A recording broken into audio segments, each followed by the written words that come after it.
Hello friends, welcome to Roshan tutorial.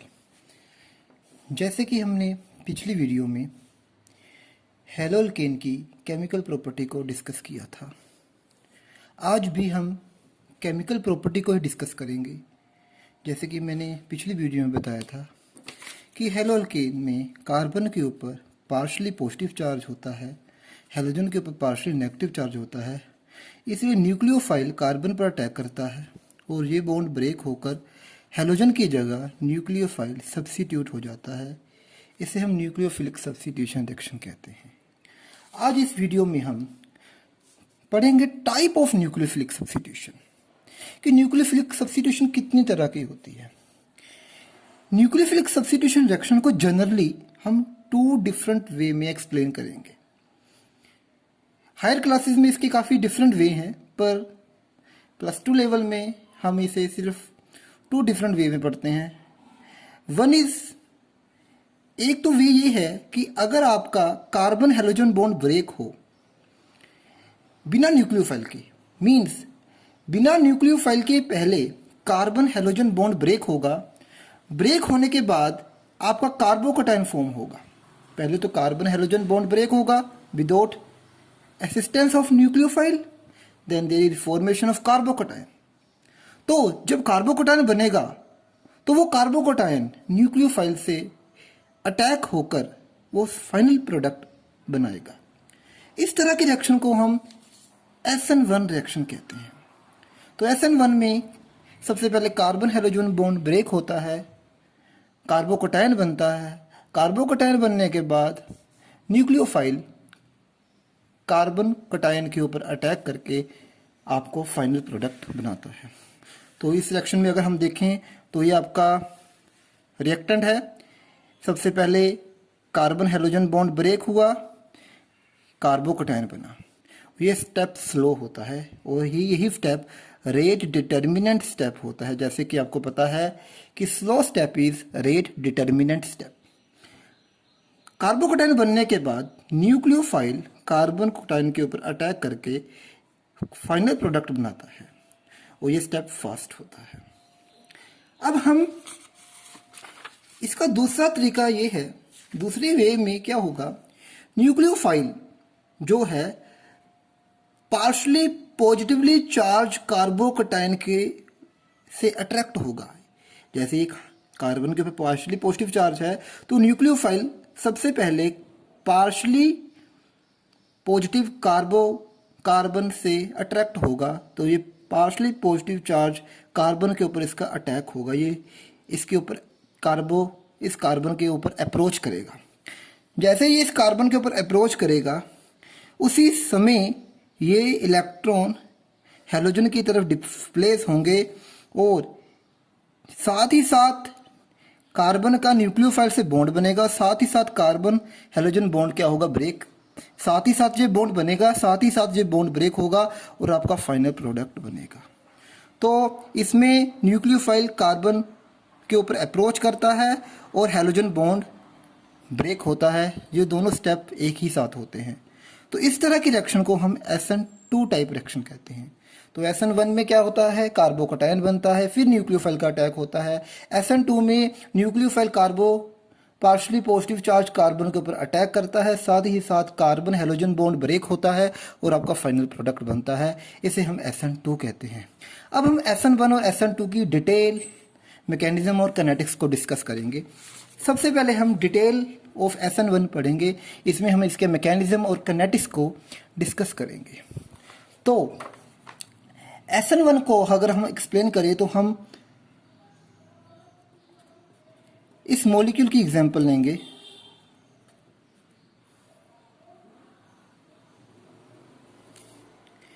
हम example लेंगे tertiary butyl halide की। It is tertiary butyl, it is halide, तो tertiary butyl halide की। इसका पहला स्टेप होता है, इसमें सबसे पहले स्लो स्टेप से ये बॉन्ड हेटेरोडाइटिकली ब्रेक होकर यहाँ पर कार्बोकैटायन की फॉर्मेशन होती है। तो सबसे पहले यहाँ कार्बोकैटायन बना। ये स्टेप स्लो स्टेप है और RDS है, रेट डिटर्मिनेंट स्टेप है। अब कार्बोकैटायन बनने के बाद इस कार्बोकटायन के ऊपर न्यूक्लियोफाइल अप्रोच करता है और फाइनली आप, अगर मैं न्यूक्लियोफाइल को OH कंसीडर करूं तो OH नेगेटिव इसके ऊपर अटैक करेगा और आपका फाइनल प्रोडक्ट बनेगा। ये स्टेप फास्ट होता है। तो हमें पता है rate is directly proportional to concentration of reactant, और रेट लॉ कहता है, अकॉर्डिंग टू रेट लॉ, जो रेट है that is equal to K into concentration of reactant in slow step. तो it is a slow step, it is a fast step. तो this step is RDS step. तो rate depend करेगा इस step पर, और इस step में क्या है, इस स्टेप में जो रिएक्टेंट है वो ओनली ऑन अल्काइल हैलाइड है। तो rate is equal to K into concentration of alkyl halide, और इसकी पावर 1 है, इसलिए ये SN1 है, nucleophilic substitution unimolecular. SN1 nucleophilic substitution unimolecular. क्यों? क्योंकि इसमें जो रेट लॉ में जो इसकी जो पावर है वो 1 है। So it is A SN1 reaction. अगर हम इसकी स्टीरियोकेमिस्ट्री को हम इसकी एक्सप्लेन करेंगे, stereochemistry of SN1 reaction, stereochemistry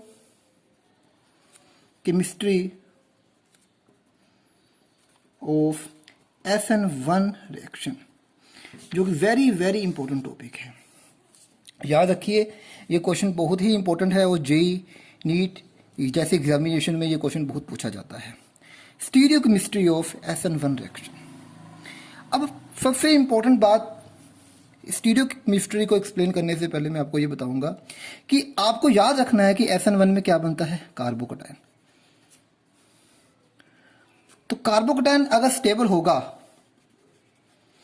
तो SN1 प्रोसीड होगी, अगर कार्बोकटायन स्टेबल नहीं होगा तो SN1 प्रोसीड नहीं होगी। तो ये सबसे इंपॉर्टेंट बात है कि कार्बोकटायन कैसा बन रहा है। अगर कार्बोकटायन स्टेबल है तो SN1 होगी। दूसरी बात,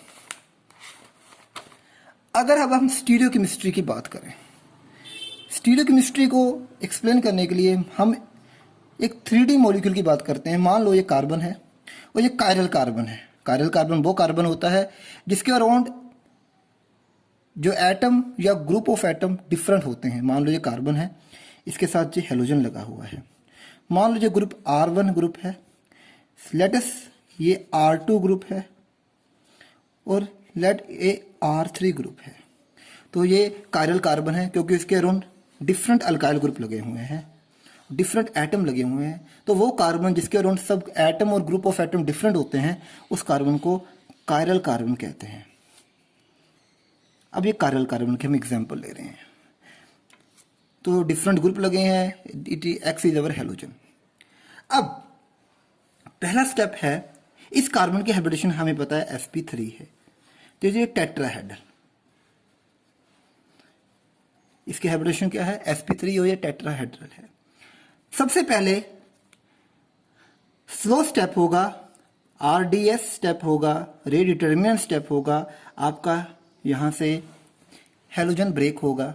हेलोजन ब्रेक होने के बाद, ये बॉन्ड ब्रेक होने के बाद हिट्रोलाइटिकली यहाँ कार्बोकटायन फॉर्म होगा। तो इस तरह से यहाँ कार्बोकटायन बना। हमें पता है कार्बोकटायन प्लेनर होता है, इट इज ए प्लेनर।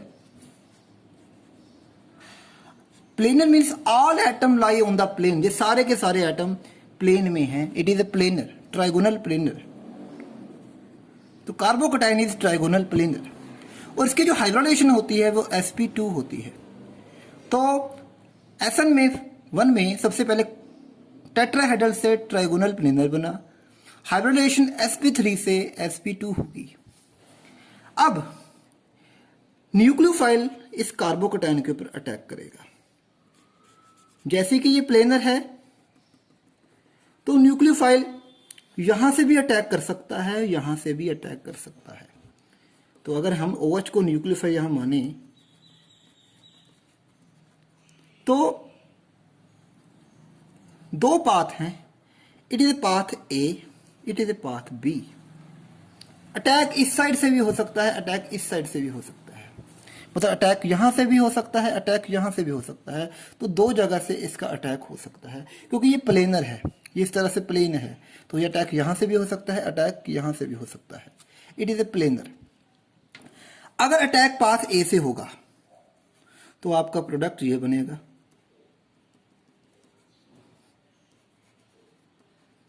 अगर अटैक पाथ ए से होगा तो आपका फाइनल प्रोडक्ट ये होगा। अगर आपका अटैक पाथ बी से होगा तो आपका प्रोडक्ट ये होगा।